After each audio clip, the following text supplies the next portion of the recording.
This is a great meme, isn't it? And I looked, and behold, a pale horse, and the rider's name was Morris. Oh, let's see. Brock is here. Hey, Brock, good to see you. Death is ubiquitous. Every child is born with the fear of falling. This is not due to an excess of video games. This is not due to too many cartoons. Fear of death is hardwired into the underbrain of each of us, all of us. Sadly, Yoda was right. Fear really is the path to the dark side. The seat of fear organically in our brain is a tissue known as the amygdala. And the more it lights up, the more we tend to access the darkest parts of our personality. Fear, aggression, selfishness, cruelty. All these are unlocked with the key of fear. Sometimes, often around the world and across the ages, people in their fear have turned to ritual. But ritual increases our slavery to duality. According to the Buddha, the fundamental duality is pushing or pulling.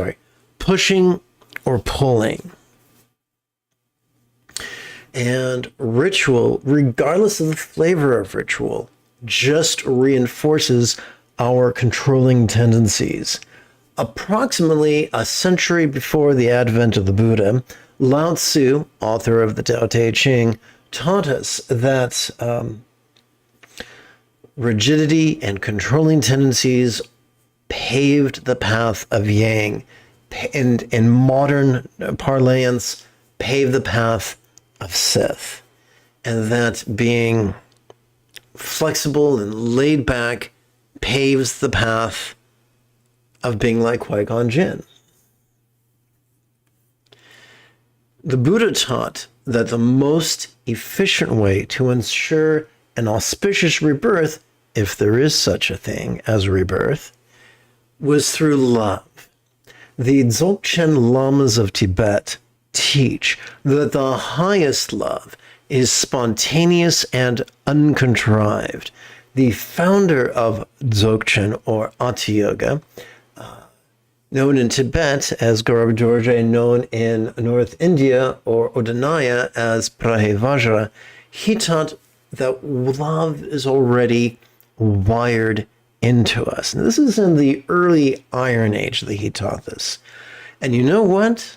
Modern neuroscience proves him out. It shows him correct.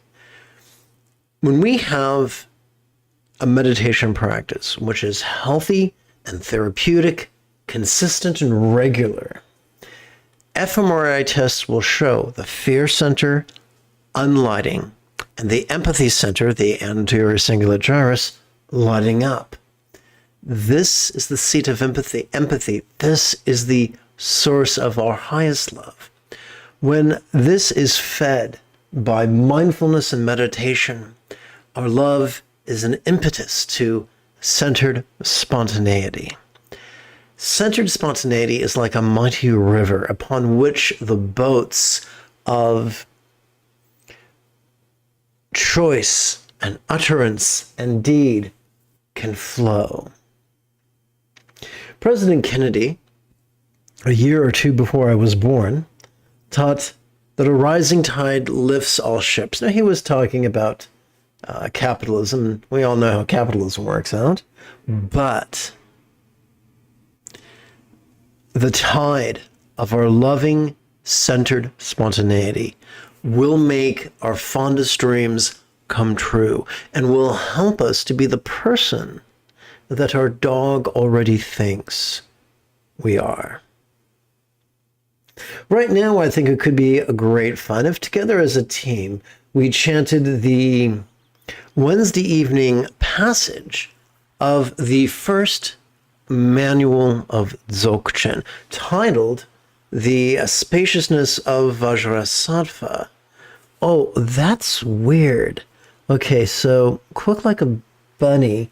I'm going to, let's see, Control G, what is this, 61? Okay, so the screen's going to go nuts. I'll do my best to fix that right now. And I'm going to do a quick edit because sometimes you got to do what you got to do. Okay.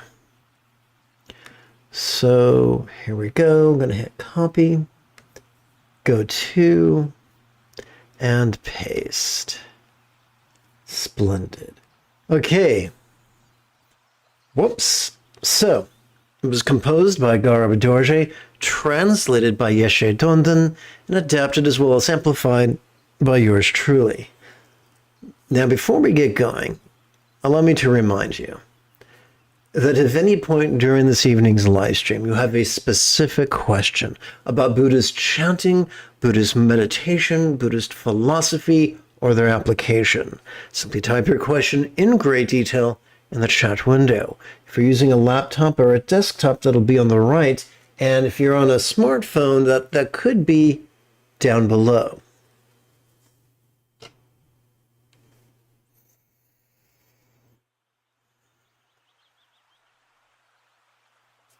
Together. A gradual spiritual path of purification is at odds with the effortlessness of the true condition. Sadly, Sturgeon was correct. And 90% of everything is correct, including, sadly, meditation teachers. Most meditation teachers might know what their teacher taught, or maybe what a popular teacher taught. But oddly enough, very few teachers of Dzogchen know what the founder of Dzogchen taught. And so these people will have you practice a gradual path. And they'll tell you to spend years bowing and making offerings and performing recitation, collecting hundreds and thousands of mantra recitations and contriving visualizations and the like. And yet the author of this text, the founder of this path, this first reformer of Buddhism taught that method is at odds with the effortlessness of plugging into our sympathetic nervous system, which supports mindfulness, and our parasympathetic nervous system that supports meditation, and doing so effortlessly in harmony with each inhalation and each exhalation. Perhaps that is why the Buddha taught that enlightenment did not require the length of 3 aeons. It could be mastered in a week. That is taught in the Satipatthana Sutta. Let's continue. Realization does not come by following such a path. That is like searching for the end of space. So, if you've ever read Ringworld, one of the subtle jokes in it is that there's this hunky alien on a hunky alien world, which really made us the aliens, not him. And a female astronaut's going to follow him as he searches for the end of the ring. And that's ironic because a ring has no end, it's a circle. Similarly, to search for the end of the sky, to search for the end of the earth is an act of futility, as is a gradual path of contrivance. Let's continue. The true condition, take 2. The true condition being what it is, revealed as it is, cannot be seen as a path to travel. The state of effortless enlightenment is the source of all its manifestations or marvelous wonders. Mindfulness is already hardwired into each inhalation. Meditation is already hardwired into each exhalation. Perception and release are already part of every healthy central nervous system. Our job as we sit impeccably in meditation is simply to align our intention with our factory installed wiring. Let's continue. Past and present abide within the true condition. The eternal now of consciousness is the path for all. This is suchness, the light of wisdom, the realization of enlightened beings both past and yet to come. Suchness is just a fancy word for emptiness. Emptiness only makes sense as a figure of speech. So let's put aside superstition, let's put aside pseudo-intellectualism, and just treat emptiness as a simile. Consider this. As we sit in meditation and inhale, sure, we could notice sights, sounds, sensations, flavors, scents, and the like. We could notice emotions, intentions, thoughts, memories, imaginings, and confabulations. Of those, we could notice memories or fantasies based on memories, or we can consider fantasies based on dreaded or desired futures. But as we relax into our exhalation, those memories or fantasies could feel as if they were as non-graspable as a vast empty void. Now, what is a real-world example of a non-graspable vast empty void?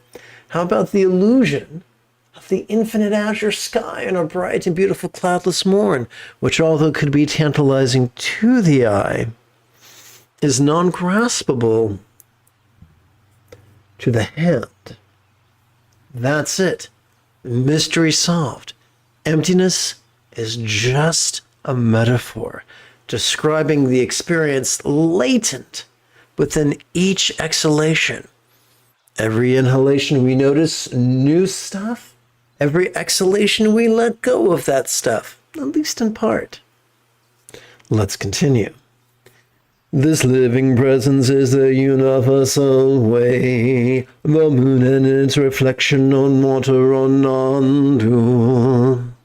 The mind of awakening is not to be found by those engrossed in fabricated features and stages of the way. Non-duality is not some bizarre concept dreamt of through a fog of bong smoke. We see it in the natural world all around us. On a cleared and a cloudless night, the full moon, we can see the moon reflecting the sun's light. We can see it reflected upon the surface of water in a basin. And we can see that if the clouds obscure the moon, then the reflection is obscured. And so we can see some sort of a non-duality.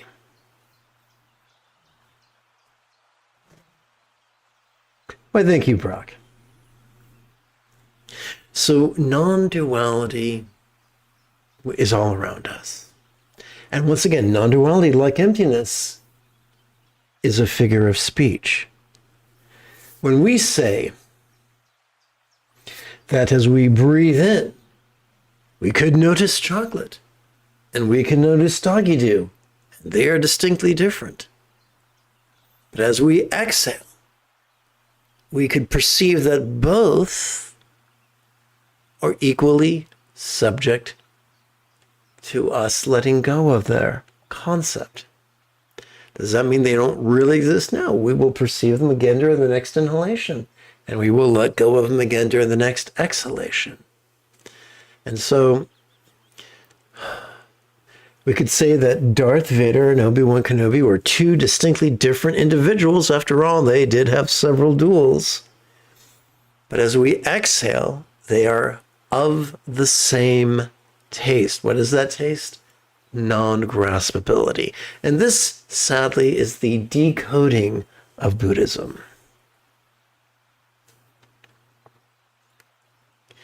The mind of awakening is not found by those engrossed in fabricated features and stages of the way. So the author of the text circles back to a theme we explored in the previous verse. Life is full of splendor. Life is full of vulnerability. Life is full of release. There's non-duality everywhere. The power of the path is not for the elite. It's not for the special. It's not for the children of the rich. It's for everybody. Everybody with a functioning central nervous system. Everybody who still draws a breath. And if you have the good fortune to stumble upon this text, which is available for free download on my website, and you have the good fortune to receive these instructions, then you are standing on the precipice or the threshold to the enlightenment that is your birthright. So what I'd like to do right now is tap button 9 and invite you to the primary text for the remainder of this live stream, Easy Dzogchen, which too is available for free download. Everything I do is free. I guess while I'm on that subject, this is as good a time as any to mention,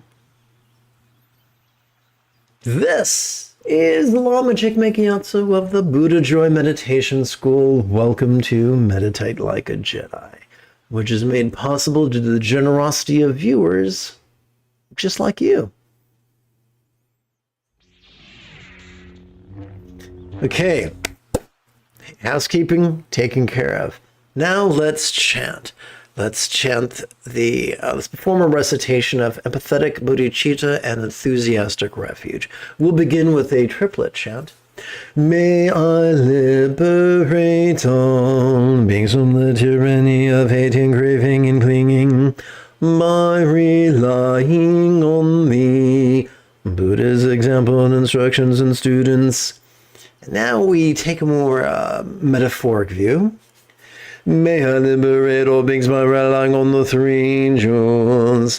May I liberate all beings by relying on the three jewels. One more time. May I liberate all beings by relying on the three jewels. And now, let's practice together. Now, I mentioned meditation during the, lesson. So here's a quick lowdown on the hoedown. Meditation and mindfulness are known by many terms, including Zen, Chandhyana, Mahamudra, Mahasandhi, Atiyoga, Dzogchen, and Triksho. And despite the fanciness of these terms, it's super easy. The key to mindfulness is this.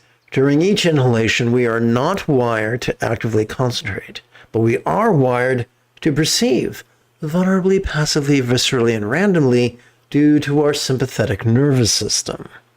Therefore, during each inhalation, it is perfectly appropriate to silently and mentally recite,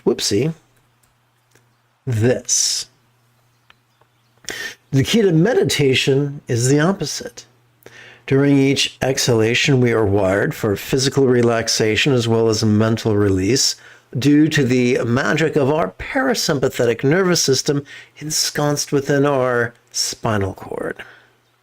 Therefore, during each exhalation, it's perfectly appropriate to silently and mentally recite the monosyllabic verb ease, which is a synonym of relax. Now that we have our marching orders, together as a team, let's meditate. And remember, when you have a question, type your question in the chat window, strike while the iron is hot.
If you've just joined us, welcome aboard.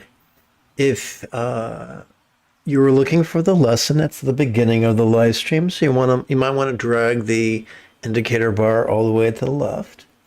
If you want to continue meditating, that's fine. As you breathe in, silently and mentally recite the demonstrative pronoun this as you inhale.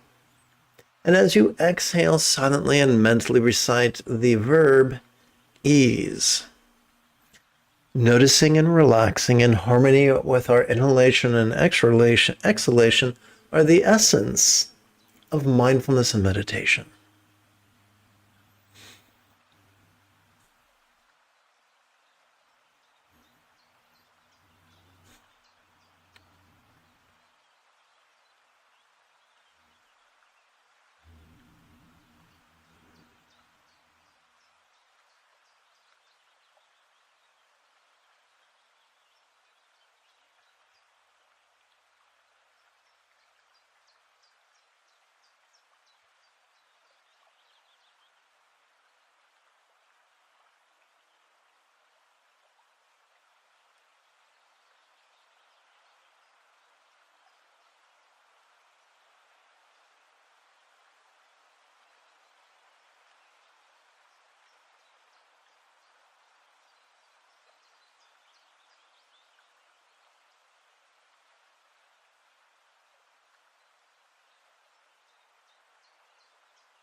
On the right-hand side of this screen, you'll notice that it is written 2 collections of 20 sets of 17 rounds. Here's a quick explanation of how that works. Let me tap the appropriate button. Okay, so we begin. The first step to counting 17 rounds is to count 16 rounds, and we do that on our left hand. During each inhalation, we advance our left thumb. 1, 2, 3, 4. This is in reality we would do this much slower.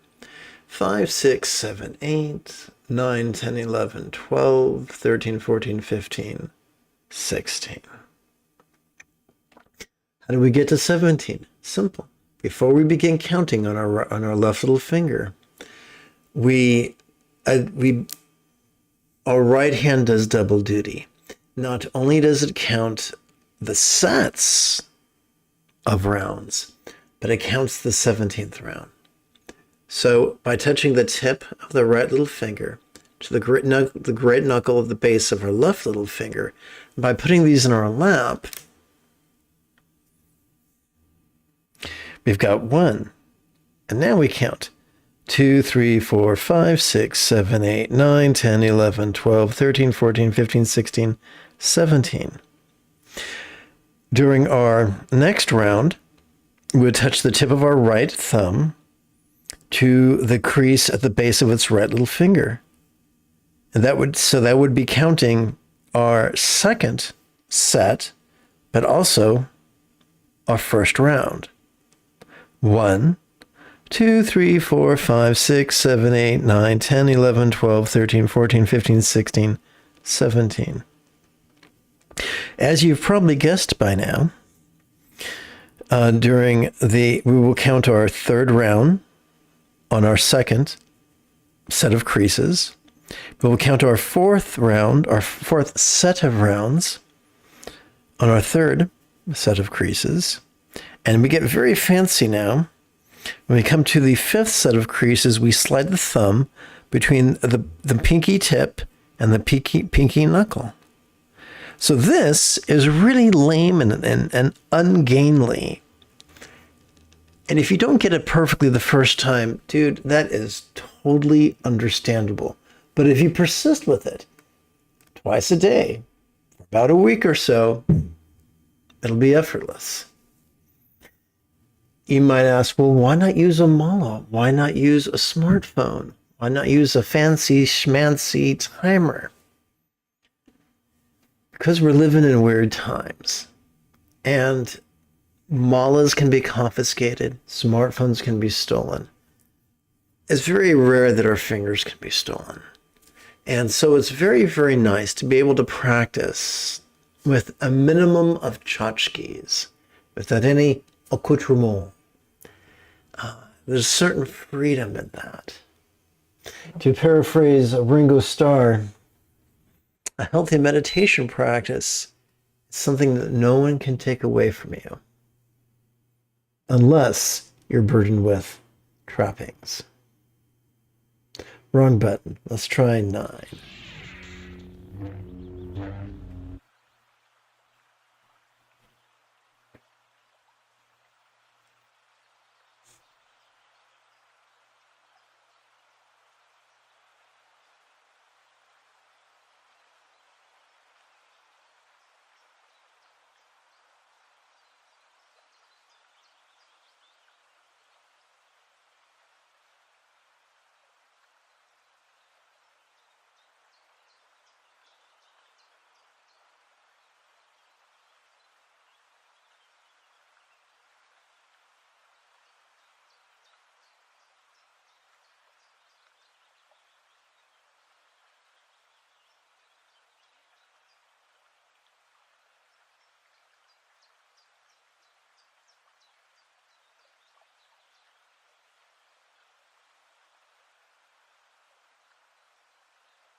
I suppose it might be helpful. I directed the face cam to my hands That way you may be able to follow along if you so desire. You don't have to, but you may be able to.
As we breathe in, we passively notice. As silently and mentally we recite this. As we exhale, we physically relax and mentally release. As silently and mentally we recite the monosyllabic verb ease.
Pardon me.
So we've completed our first collection of 20 sets of 17 rounds.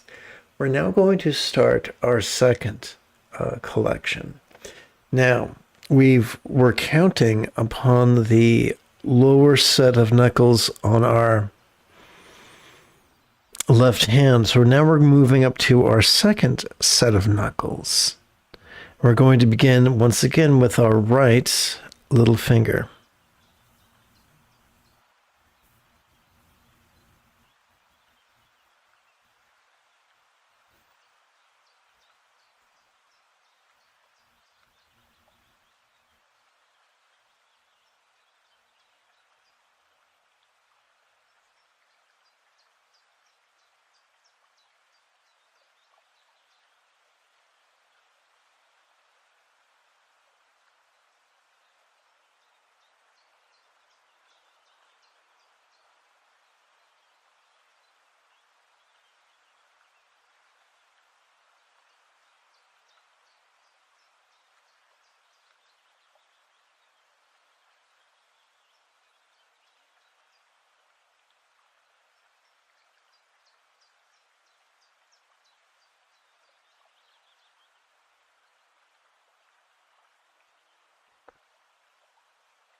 And let's seal our practice with a bit of the old chanting. May all beings practice of kind communication, conduct, and calmness flow spontaneous and uncontrived. May everyone be free from misery, may everyone be happy. May no one be separated from the happiness. May everyone have balance from the tyranny of hating, craving, and clinging freed.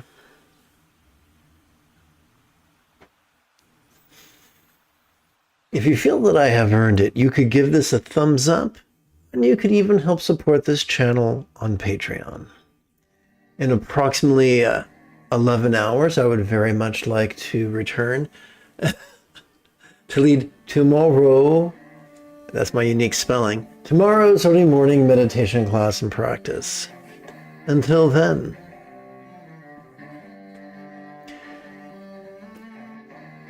if you are as geeky as me, this is the way.